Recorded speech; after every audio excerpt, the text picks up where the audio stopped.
Hello friends, स्वागत है आप सबका आपके अपने यूट्यूब चैनल स्मार्ट स्टडी 2.0 में। आज के इस वीडियो में हम यूपी पुलिस के लिए मॉक टेस्ट 3 करेंगे। इससे पहले मैंने आपको 2 मॉक टेस्ट करा दिया है। अगर आपने वीडियो नहीं देखा है तो चैनल पे जाकर देख लीजिए। फ्रेंड्स, आज यूपी पुलिस एग्ज़ाम से रिलेटेड अपडेट आई है कि जो भी सेंटर बनेंगे उनकी सूची मांगी गई है। इसका ये मतलब हो रहा है कि आपका एग्ज़ाम जो है वो जल्द ही कराया जाएगा, तो आप लोग अपनी तैयारी को तेज़ करिए। तो चलिए फ्रेंड्स, वीडियो को स्टार्ट करते हैं। आप लोग डेली मॉक टेस्ट दिया करिए, चैनल पे कराया जाता है। चैनल को सब्सक्राइब कर लीजिए और बेल आइकन को दबा दीजिए, तो जब भी मैं वीडियो अपलोड करूँगी आपको नोटिफिकेशन मिल जाएगा। यहाँ पे सिर्फ और सिर्फ हिंदी पढ़ाई जाती है, तो आप लोग चैनल को सब्सक्राइब कर लीजिए और जो भी वीडियो मैं डालती हूँ उससे भी आप लोग देखा करिए। लड़का दौड़ता है, इस वाक्य में लड़का किस संज्ञा का उदाहरण है? व्यक्तिवाचक संज्ञा, जातिवाचक संज्ञा, भाववाचक संज्ञा, समूहवाचक संज्ञा। बताइए कौन सी संज्ञा है? देखिए, लड़का कहने से लड़का जाति का बोध हो रहा है। इसमें जितने भी लड़के हैं वो सभी आ जाएंगे। अगर हम पशु कहेंगे तो जितने भी पशु हैं वो सभी आ जाएंगे। जानवर कहेंगे तो जितने भी जानवर हैं वो सभी आ जाएंगे। यानी ये क्या है? जाति है। अगर हम मनुष्य बोल दें तो मनुष्य जितने भी लोग हैं वो सभी आ जाएंगे। बच्चे बोल दें तो जितने भी बच्चे हैं वो सभी आ जाएंगे। ये सब क्या है? जाति है। वकील कह दे तो वकील, जितने भी वकील लोग होंगे उन सभी लोग आ जाएंगे ना, तो वकील क्या है? जाति है। अध्यापक बोल दे तो ये भी क्या है? जाति है। डॉक्टर बोल दे तो वो भी क्या हो जाएगा? जातिवाचक संज्ञा। तो ऑप्शन नंबर कौन सा सही है? बी आपका सही है, जितने भी लोग कह रहे हैं। आप लोग हर क्वेश्चन का आंसर कमेंट बॉक्स में कमेंट करके बताया करिए। जब आप कमेंट बॉक्स में कमेंट करते हैं, मान लीजिए कोई क्वेश्चन है जिसका आंसर आपका गलत हो गया, तब उसके बाद जब आप उसका आंसर देखेंगे तो आपको हमेशा के लिए याद हो जाएगा, फिर वो क्वेश्चन आपसे अगली बार गलत नहीं होगा। बड़ा घर, छोटा आदमी, नीला वस्त्र में विशेष कौन कौन से है? विशेष यानी जिसकी विशेषता बताई जा रही है उसे हम क्या कहते हैं? विशेष कहते हैं। और जिस शब्द के द्वारा विशेषता बताई जाती है उसे क्या कहते हैं? उसे हम विशेषण कहते हैं। तो बड़ा घर, बड़ा घर में देखिए, घर जो है, घर की विशेषता बताई जा रही कि घर कैसा है? बड़ा। तो बड़ा क्या है? बड़ा जो शब्द है वो आपका विशेषण है। क्या है? बड़ा विशेषण है। और घर क्या है? घर विशेष है। छोटा आदमी, तो आदमी की विशेषता बताई जा रही है कि आदमी कैसा है? छोटा है। तो आदमी क्या है? ये विशेष है और विशेषण क्या होगा? छोटा। नीला वस्त्र, वस्त्र किस कलर का है? नीला रंग का है, यानी वस्त्र की विशेषता बताई जा रही है। तो वस्त्र जो हो जाएगा वो विशेष हो जाएगा, नीला क्या हो जाएगा? विशेषण हो जाएगा। आपसे पूछा गया है कि कितने विशेष है या कौन कौन से हैं, तो घर, आदमी और वस्त्र जो है ये विशेष है। अब कितने अगर पूछे जाते तो आप क्या बताते? 3 विशेष हैं। और विशेषण कितने हैं? 3 विशेषण है। कौन कौन से? बड़ा, छोटा और नीला। ऑप्शन नंबर सी, जितने भी लोग कह रहे हैं उनका उत्तर बिल्कुल सही है। निम्नलिखित में से किस वाक्य में अकर्मक क्रिया है? अकर्मक क्रिया यानी जिसमें कर्म नहीं है। पानी बरस रहा है, मैं गेहूं पिसवाता हूँ, श्याम निबंध लिखता है, राम मोहन को रुला रहा है। बताइए किसमें अकर्मक क्रिया है? पानी बरस रहा है, ये क्या है? अकर्मक क्रिया है। इसमें मैं गेहूं पिसवाता हूँ, ये सकर्मक क्रिया है। श्याम निबंध लिखता है, इसमें भी सकर्मक क्रिया है। राम मोहन को रुला रहा है, ये भी क्या है?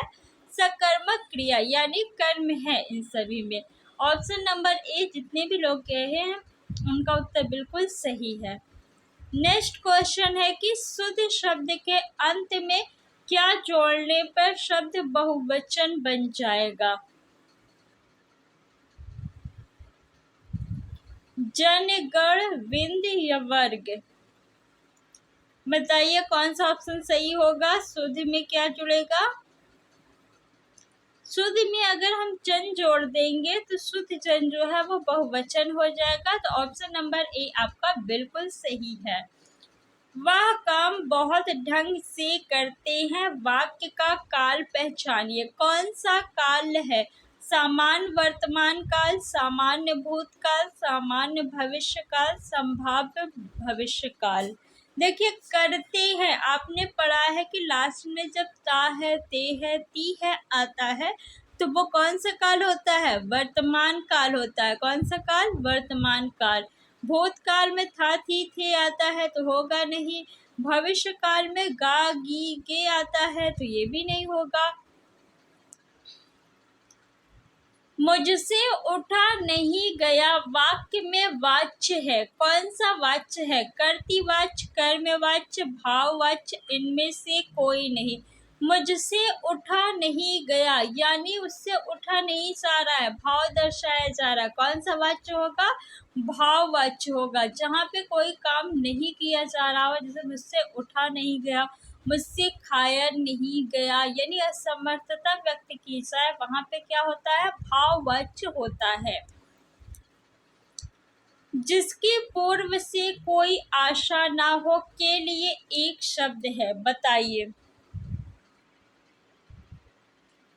जिसकी पूर्व से कोई आशा ना हो, प्रत्याशा नहीं, अपरिमेय नहीं, अनाहूत नहीं, अप्रत्याशित होगा। कौन सा ऑप्शन सही है? ऑप्शन नंबर बी आपका बिल्कुल सही है। जितने भी लोग कह रहे हैं उनका उत्तर सही है। तो फ्रेंड्स यहाँ पे क्वेश्चन नंबर 6 के बाद हमने 7 नंबर क्वेश्चन नहीं किया, 11 किया। तो चलिए हम क्वेश्चन नंबर 7 कर लेते हैं। महान का विलोम होगा। महान का विलोम बताइए। मरण, चेतन, क्षुद्र, मूढ़। महान का विलोम शब्द क्या हो जाएगा? क्षुद्र हो जाएगा। ऑप्शन नंबर सी आपका सही है। निम्नलिखित में से कौन सा शब्द हाथ का पर्यायवाची नहीं है? हस्त है हाथ का पर्यायवाची, पाणी भी है, कर भी है, लेकिन कट जो है वो हाथ का पर्यायवाची नहीं है। ऑप्शन नंबर ए आपका सही है। गिरधर में समास है। कौन सा समास है? तत्पुरुष समास, कर्मधारय समास, अव्ययी भाव समास, बहुव्रीहि समास। बताइए। गिरधर यानी गिर को धारण करने वाले, अर्थात पर्वत को किसने अपने फिंगर पे उठाया था? भगवान श्री कृष्ण ने। कौन सा समास हो जाएगा? बहुव्रीहि समास हो जाएगा। तत्पुरुष समास में कारक चिन्ह का लोप होता है, जैसे रोगग्रस्त, रोग से ग्रस्त, से क्या है? कारक चिन्ह। कर्मधारय समास में विशेषण विशेष का संबंध पाया जाता है, जैसे नील गाय। गाय कैसी है? नीले रंग की, यानी गाय की विशेषता बताई जा रही है। तो नीला क्या है? विशेषण है और गाय विशेष। अव्ययी भाव समास में प्रथम पद उपसर्ग होता है, जैसे प्रतिदिन। प्रति क्या है? उपसर्ग, या फिर एक ही शब्द रिपीट होता है, जैसे धीरे धीरे, रातों रात, दिनों दिन। ये क्या है? अव्ययी भाव समास है इन सभी में। नेक्स्ट ऑप्शन नंबर आपका डी जो है वो बिल्कुल राइट है। आप भला तो जग भला में आप कौन सा सर्वनाम है? आप भला तो जग भला, आप भला यानी खुद के लिए आया है ना आप। तो जब खुद के लिए आए आप, या खुद आ जाए, या स्वयं शब्द आ जाए, तो कौन सा सर्वनाम होगा? बताइए। संबंधवाचक, प्रश्नवाचक, निजवाचक या निश्चयवाचक? तो ऑप्शन नंबर सी जितने भी लोग कह रहे हैं उनका बिल्कुल सही है। कौन सा सर्वनाम होगा? निजवाचक सर्वनाम होगा। सर्वनाम कितने प्रकार के होते हैं? 6 प्रकार के होते हैं। लेकिन अगर आपसे पूछे कि सर्वनाम कितने होते हैं, तो सर्वनाम 11 होते हैं। कितने सर्वनाम होते हैं? 11 होते हैं। अगर आपसे पूछ ले कि आप भला तो जग भला, इस वाक्य में कौन सा सर्वनाम है, तो इस वाक्य में जो है संबंधवाचक सर्वनाम है, लेकिन यहाँ पे आपसे सिर्फ आप में कौन सा सर्वनाम है पूछा गया था, इसलिए आपका उत्तर जो है सी है। तो फ्रेंड्स, हम क्वेश्चन नंबर 11 कर चुके हैं। अब हम नेक्स्ट क्वेश्चन करेंगे। गोधूम शब्द का तद्भव है, क्या होगा गोधूम का तद्भव? गेहूं, गाय, गोबर, गोधन। तो गोधूम क्या है? तत्सम शब्द है, इसका तद्भव शब्द क्या होगा? गेहूं होगा। ऑप्शन नंबर ए आपका सही है। शीश का तत्सम रूप क्या है? शीश क्या है? तद्भव शब्द है, इसका तत्सम रूप बताना है। शीशा, शीर्ष, सिरा, शीर्षक। तो ऑप्शन नंबर बी आपका सही है, शीर्ष होगा। निम्नलिखित में से कौन सा विशेषण निश्चित संख्यावाचक विशेषण नहीं है? कौन सा नहीं है आपको बताना है। कुर्ते के लिए 2 मीटर कपड़ा चाहिए। 2 मीटर यानी निश्चित है। 1 किलो आम से ज़्यादा आम मत लाना, यानी कितना लाना है? सिर्फ 1 किलो, निश्चित संख्यावाचक है। सैकड़ों लोग मारे गए। सैकड़ों लोग मारे गए, ऐसा नहीं है कि सिर्फ 100 ही लोग मारे गए। हो सकता है कि 101 लोग हो या फिर 102 लोग हैं, 1-2 लोग ज़्यादा हो सकते हैं। तो यहाँ पे आपका निश्चित नहीं है, ठीक, ये अनुमान लगाया जा रहा है कि सैकड़ों लोग मारे गए। तो यहाँ पे आपसे पूछा गया था कौन सा निश्चित संख्यावाचक विशेषण नहीं है। तो ऑप्शन नंबर सी आपका सही है। चाय में 50 ग्राम चीनी डालना, कितना डालना है? 50 ग्राम, निश्चित है, इससे ज़्यादा नहीं डालना है ना इससे कम डालना है। तो ऑप्शन नंबर सी जितने भी लोग कह रहे हैं उनका उत्तर बिल्कुल सही है। निम्नलिखित में से किस शब्द की वर्तनी सही है? बताइए, अनुगृहीत की वर्तनी कौन सी सही है? अनुगृहीत कौन सी वर्तनी सही होगी? बताइए जल्दी से। अनुगृहीत, ऑप्शन नंबर आपका बी जो है वो बिल्कुल राइट है। फ्रेंड्स, आपको पूरा वीडियो देखना है, सभी क्वेश्चंस इम्पोर्टेंट है। प्रयोग के आधार पर शब्द भेद है। शब्द के कितने भेद हैं प्रयोग के आधार पर? तो 2 भेद है। कौन कौन से? विकारी और अविकारी। कौन कौन से हैं? विकारी है, विकारी और अविकारी। विकारी किसे कहते हैं? जिसमें संज्ञा है, जैसे है संज्ञा, सर्वनाम के आधार पे जो है परिवर्तित हो जाते हैं जो शब्द, उन्हें हम क्या कहते हैं? विकारी। जो शब्द लिंग, वचन और कारक के आधार पर परिवर्तित हो जाते हैं उन्हें हम विकारी कहते हैं। और जो शब्द लिंग, वचन, कारक के आधार पर परिवर्तित नहीं होते उन्हें हम अविकारी शब्द कहते हैं। ऑप्शन नंबर ए आपका बिल्कुल सही है। संज्ञा क्या है? संज्ञा आपका बताइए। विकारी शब्द है या अविकारी शब्द है? रेलगाड़ी शब्द है, कैसा शब्द है? रेलगाड़ी। तद्भव शब्द है, तत्सम शब्द है, देशज शब्द है या संकर शब्द है? तो रेलगाड़ी, रेल क्या है? ये इंग्लिश भाषा का शब्द है। गाड़ी क्या इंग्लिश भाषा का शब्द है? नहीं, यानी 2 भाषाओं के शब्दों से मिलकर बना है रेलगाड़ी। और जब 2 अलग अलग भाषाओं के शब्द मिलकर कोई शब्द बनाते हैं तो उसे हम क्या कहते हैं? संकर शब्द कहते हैं। ऑप्शन नंबर डी आपका बिल्कुल सही है। भारतीय संविधान में किस भाषा को राजभाषा के रूप में स्वीकार किया गया है? अंग्रेजी को, उर्दू को, हिंदी को, तमिल को। तो भारतीय संविधान में जो है हिंदी को राजभाषा के रूप में स्वीकार किया गया है।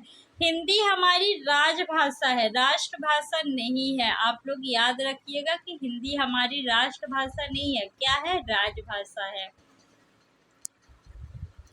रिक्त स्थान भरिए। वृष्टि न होने से सूखा पड़ने की डैश है, क्या है? आशा है? नहीं। चिंता है? नहीं। संभावना है? नहीं। आशंका है, क्या होगी? आशंका है। ऑप्शन नंबर डी आपका बिल्कुल सही है। अधजल गगरी छलकत जाए, इस मुहावरे के लिए वाक्य बताइए। इसका अर्थ क्या होगा? अधजल गगरी छलकत जाए। फूटी हुई गगरी से जल टपकता है? नो। आधे जल से भरी गगरी छलकत जाती है, गलत। कम गुण वाला व्यक्ति दिखावा बहुत करता है, ऑप्शन नंबर सी आपका बिल्कुल राइट है। छोटा डैश बड़ी बात, लोकोक्ति को पूरा कीजिए। छोटा बालक बड़ी बात नहीं, छोटा मुंह बड़ी बात। कौन सा ऑप्शन सही होगा? ऑप्शन नंबर बी आपका सही है।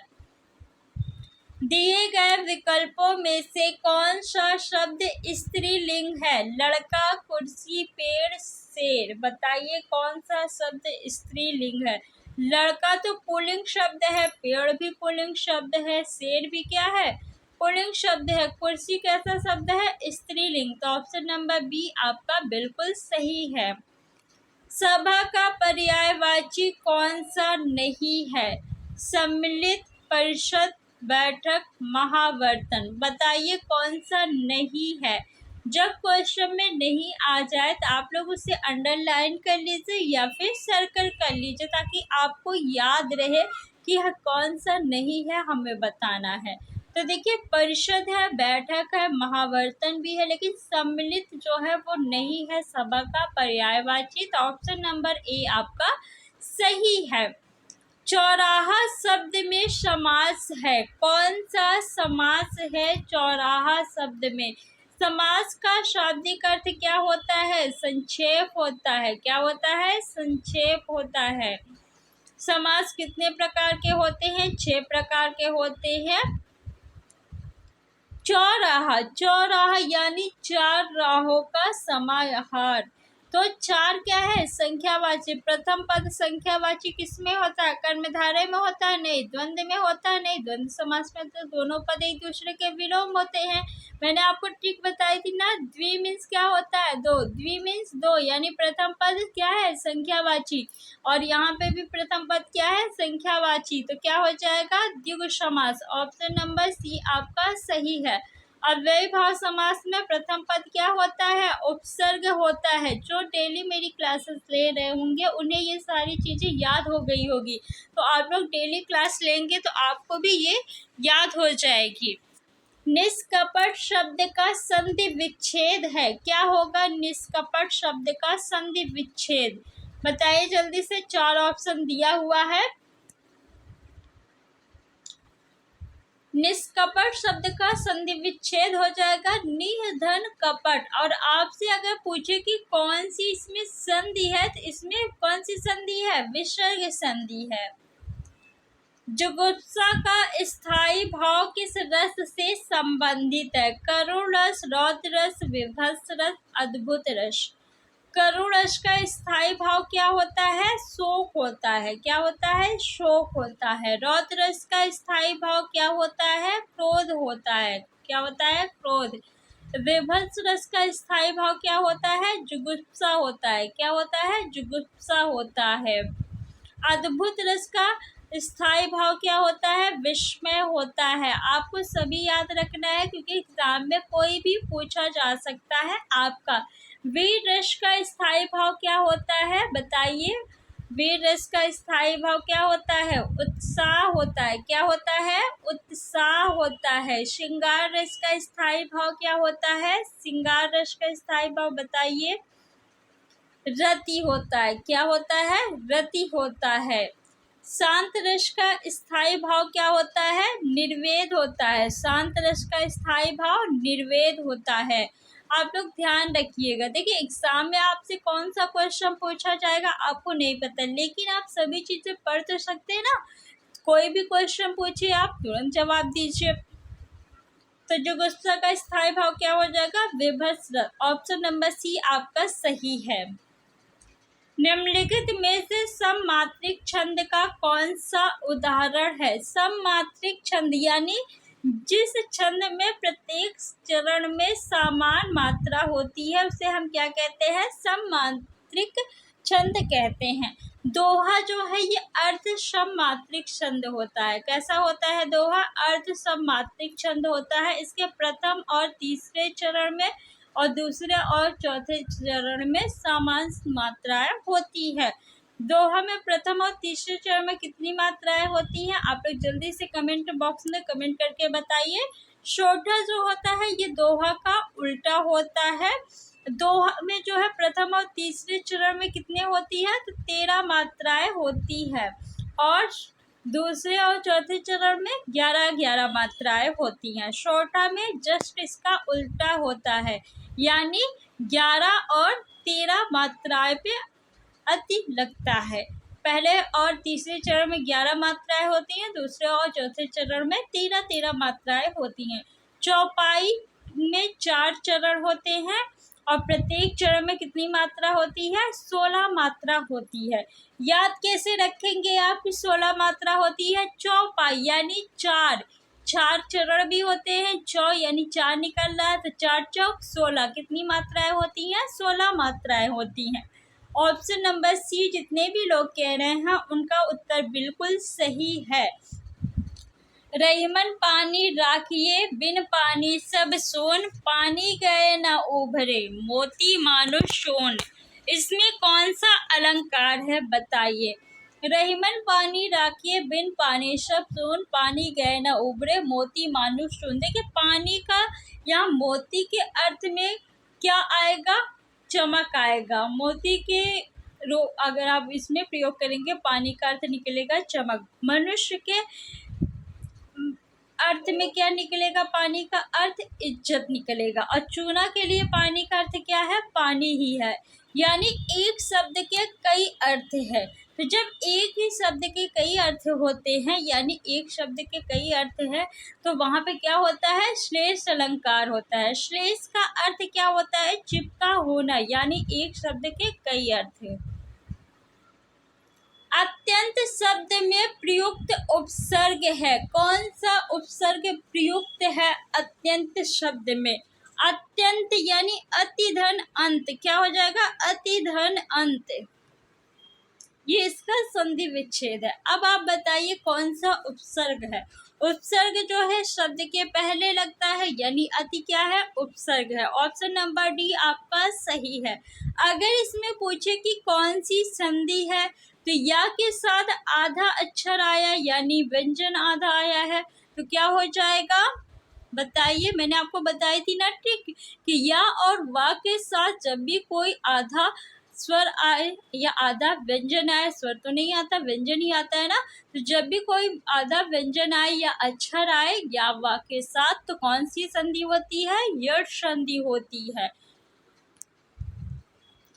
निम्नलिखित में से शुद्ध वाक्य चुनिए, कौन सा वाक्य शुद्ध है।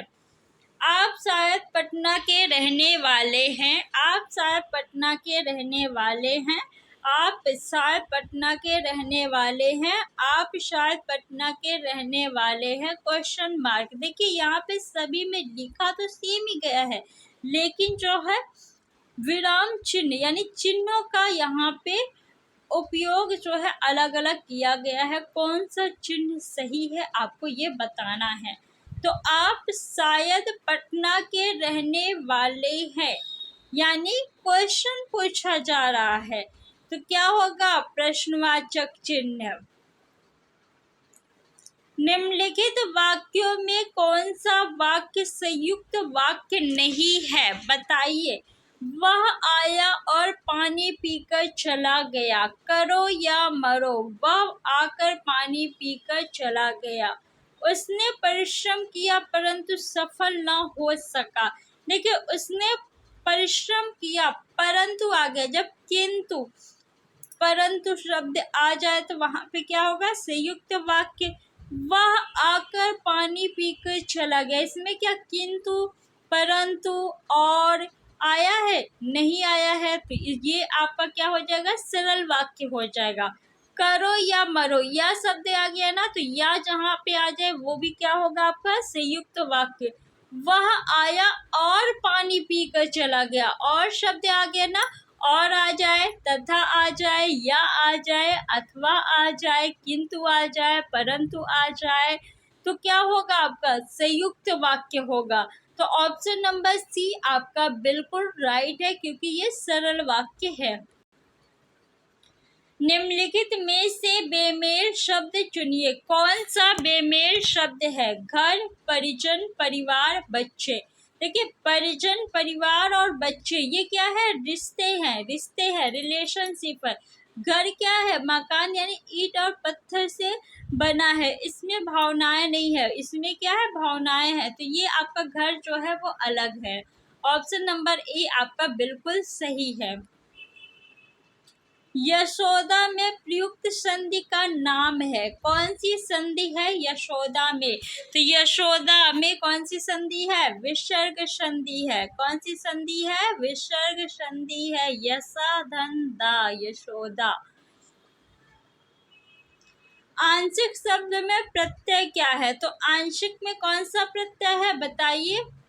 अंश धन इक, अंश धन इक से बना है आंशिक। इक क्या है आपका, प्रत्यय, प्रत्यय जो है शब्द के अंत में लगते हैं, तो ऑप्शन नंबर सी आपका बिल्कुल राइट है।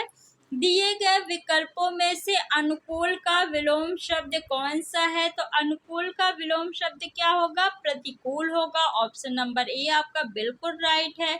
पीढ़ी दर पीढ़ी चला आने वाला, इसके लिए समुचित शब्द है। पीढ़ी दर पीढ़ी चला आने वालों को क्या कहेंगे हम, अन्वगत कहेंगे। ऑप्शन नंबर बी आपका बिल्कुल सही है। दिए गए विकल्पों में से कौन सा विकल्प प्रत्यक्ष शब्द का समानार्थी शब्द है, तो प्रत्यक्ष का समानार्थी कौन सा होगा, 4 ऑप्शन दिया गया है। भाव स्मरणीय नहीं, अविस्मरणीय, नक्षत्र, साक्षात। तो देखिए प्रत्यक्ष यानी सामने, तो साक्षात। ऑप्शन नंबर डी आपका बिल्कुल सही है। और 37 क्वेश्चन फ्रेंड हो गए हैं। अब आप लोग बताइए कि आपके कितने क्वेश्चन सही हुए। फ्रेंड्स आप इस वीडियो को ज़्यादा से ज़्यादा शेयर करिए और चैनल को सब्सक्राइब कर लीजिए। वीडियो को आप लोग लाइक भी कर दिया करिए। जब आप लाइक करते हैं, शेयर करते हैं और चैनल को सब्सक्राइब करते हैं तो हमें मोटिवेशन मिलता है कि हम आपके लिए ऐसी ही और वीडियो बनाएं।